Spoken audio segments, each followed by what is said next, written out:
Kita niyo si Drilon, 24 years na senador. Ngayon, babalik na naman. Meron ba tayong nakikita na talagang kagula-gulantang or kapakinabang kaya mahal ang ating kuryente? Kasi ang nagpapatakbo, mga negosyante na. Ang nagmamayari, negosyante. Samantalang noong panahon na yung Presidente Marcos at ang mga nakaraang mga presidente, ang kuryente ay pag-aari ng Estado. Payag na palitan ng ating konstitusyon. Ako ay sangayon dyan sa chat-chat. Mainit kasi ako sabihin tungkol sa charter change, no? Yung pagsusulong ng ating pagbabago ng Constitution. Bilang secretary po kayo ng Office of the Presidential Advisor for Poverty Alleviation, ano po ba yung magiging stand nyo dito?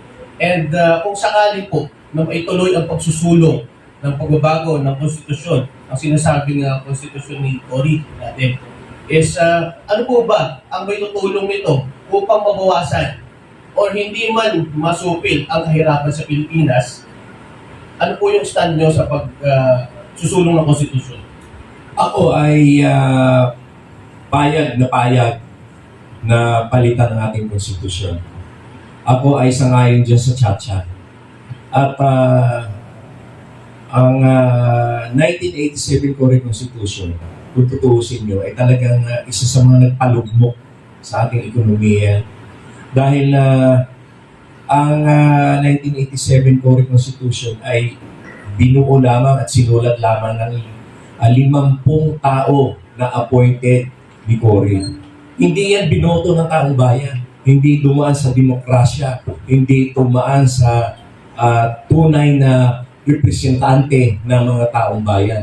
Kundi inappoint lang. At dahil mga inappoint yan, ang una nilang inatupang dyan ay kung paano maprotektahan ang kanilang mga negosyo.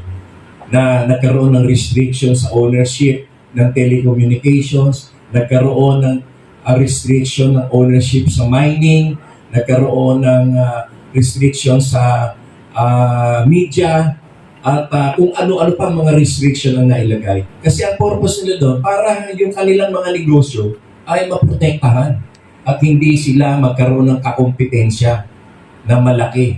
Kasi nga naman, pag pinayagan yung mga international investors yan, madadaig sila sa laki ng pera na pwede pumasok.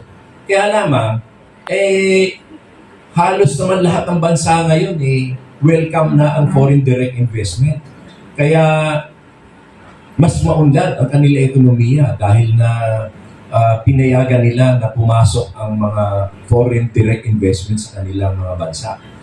At kung tutuusin nyo, yung 1987 Cory Constitution, yan din ang naging sanhi kung bakit nawala sa atin ang claim natin sa Sabah. Ang Sabah ay talagang pagkaari ng Pilipinas.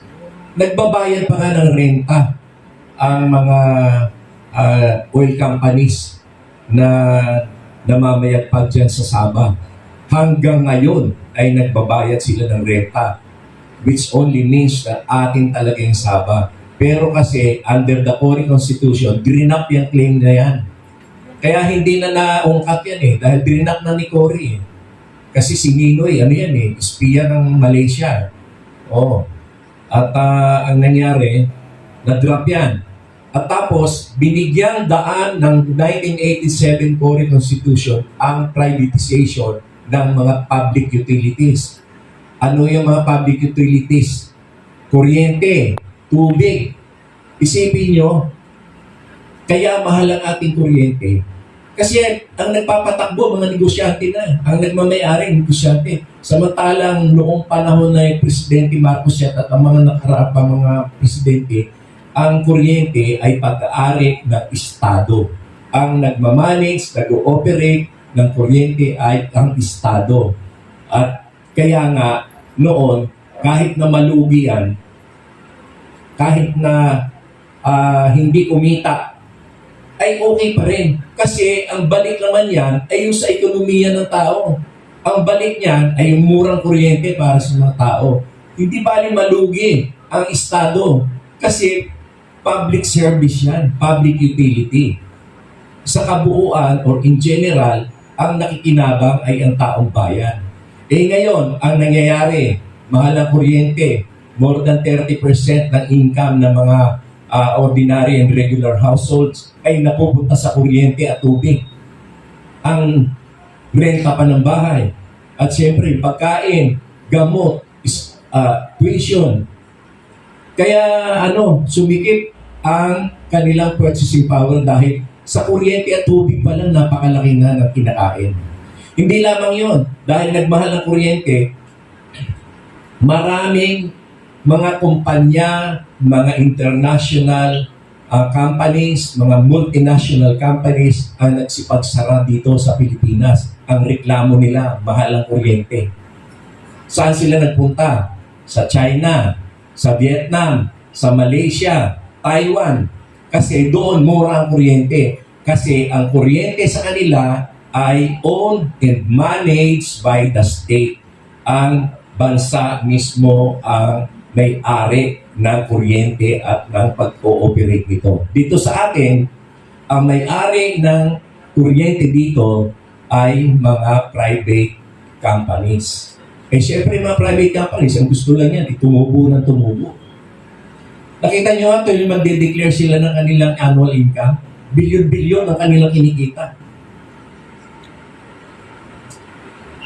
At yan ang dahilan. Yung privatization na yan. Hindi nakalagay doon sa konstitusyon na binibigay sa kanila. Pero merong may mga provision doon sa constitution na nagsasabi na in case of national emergency and in extreme national emergency, the state may take over the operations of public utilities. Ibig sabihin, binigay mo na eh. Binigay mo na in the first place. Kaya dapat talaga mapalitan yung constitution nila. At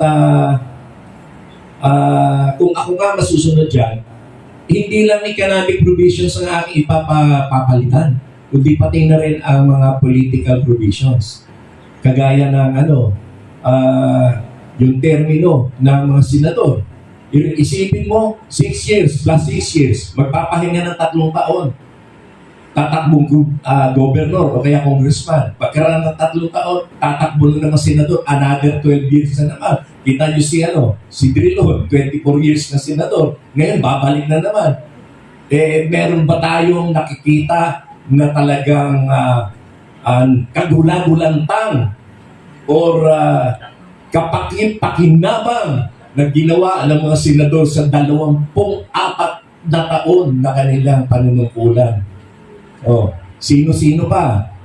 Sila Trillanes, 12 taon. Ngayon, babalik na naman. Sino pa? Kung sino-sino pa.